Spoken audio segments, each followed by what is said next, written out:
అల్లం వెల్లిగడ్డ పేస్ట్లా ఏమేమి ఉంటాయోల్లా అగో పేర్లనే ఉన్నాయి. గా రెండింటిని సమపాలల్ల మిక్సీలేసి రుబ్బితే అల్లం వెల్లిగడ్డ పేస్ట్ వస్తుంది అని అంటారు. గంతే కదా. మరి చాయ్ పత్తి ఎట్లా తయారవుతుందంటే మెడకాయ మీద తలకే ఉన్నోళ్ళు ఎవరైనా ఆకులతోటే అని అంటారు. ఆకులను ఎండబెట్టి దంచి నిల్వ చేస్తే చాయ్ పత్తి తయారవుతుంది. పాలలేసి మరగబెడితే చాయ్ అవుతుంది. పొద్దుమాపు మంచిగా జరుగుతాం. అట్లా అల్కగా తయారయ్యే వాటిని గీడ కొందరు కొత్త తీర్ల తయారు చేసి ఫేమస్ అయి మన జోర్దార్ వార్తలకు ఎక్కిండ్రు. ఇగో ఈడ ఏం తెలివని అమాయకుని లెక్క ఫేస్ పెట్టి చూస్తున్న మోతవారి పేరు జసాని ఇలియాన్. ఈ బాయి పట్నంలా ఎంఎస్ మక్తాదికు రైల్వే గేట్ ఏరియాల జేజే ఫుడ్స్ పేరు మీద కుటీర పరిశ్రమ పెట్టిండు. అల్లం ఎల్లిపాయల పేస్ట్ ను అల్లం ఎల్లిపాయలు లేకుండా ఎంతో అందంగా తయారు చేసి అమ్ముకుంటా జనాల సేవలు ధరిస్తున్నాడట. పట్నం టాస్క్ ఫోర్స్ వల్ల చెవుల ఈ ముచ్చట వడంగల్నే ఎంబట ఉరికిపోయి బాయిని గడ్లకుంటా పట్టుకున్నారు. మార్కెట్లకు ఇచ్చేటందుకు తయారుగున్న 4000 కిలోల అల్లం వెల్లుల్లి పేస్ట్ లాంటి ఇంకో రూపాన్ని చూసి షాక్ అయి షేక్ అయినరు.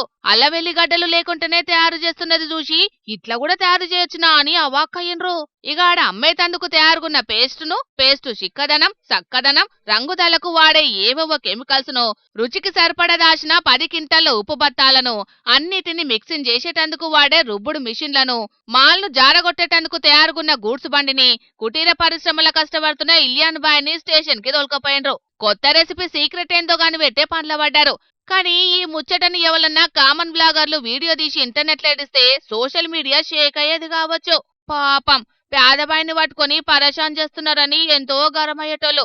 టాస్క్ ఫోర్స్ వాళ్ళు పట్టుకొని సోషల్ వారియర్లకు టాస్క్ లేకుంటైంది గాని లేకుంటేనా తెలుగు రాష్ట్రాలల్లా మోత మోగిపోయేది కావచ్చు. ఇక గీది గిట్లుంటే గీడ షాయ్ పత్తను ఇంకో తీర్లో ఎట్లా తయారు చేస్తున్నారో చూడుండ్రోల్లా. ఇగో ఈడ ఎడ్డి ముఖం వేసుకొని నిలబడ్డ ఆయన పేరు జగన్నాథ్ బిష్ణయ్. ఈయన చాయ్ పత్తను తేయాకు చెట్ల ఆకులతోటి కాకుండా కొబ్బరి మట్టల పీసుకు కెమికల్ రంగుల టేస్ట్ ను అద్ది వినియోగదారుల కండ్లను మాయం చేస్తున్నాడు. పట్నం టాస్క్ ఫోర్స్ వాళ్లకు సనత్ నగర్ సర్కిల్ బిష్ణయ్ దుకాణం తెరిచి సేవలు అందిస్తున్నాడని తెలవంగానే సడన్ షేకింగ్ తోని షాక్ ఇచ్చిండ్రు.